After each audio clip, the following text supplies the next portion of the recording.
মুচমুচে বেগুনি বানানোর একটা গোপন রেসিপি তো থাকবেই।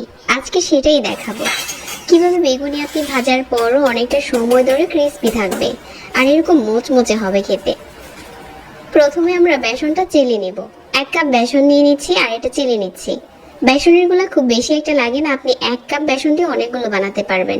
এখানে গুঁড়া মশলা দিয়ে দিচ্ছি 1/4 চা চামচ করে, মরিচ, হলুদ, ধনিয়া আর ভাজা জিরার গুঁড়া, আর অল্প একটু চাট মশলা দিয়েছি।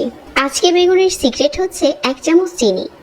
এই চিনিটা বেসনের গুলার সাথে ভালো করে মিশিয়ে তারপর অল্প অল্প করে পানি দিয়ে এভাবে করে হ্যান্ড উইক্স দিয়ে ভালো করে মিশিয়ে একটা মসৃণ গুলা বানাতে হবে।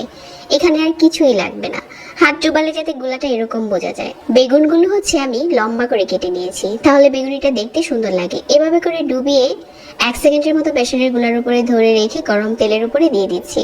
আর তেলের ব্যাপারটাও এখানে খেয়াল রাখতে হবে, তেলটা যাতে কড়া গরম থাকে ওই পর্যায়ে এটা ছাড়তে হবে, তা না হলে ফুলবে না।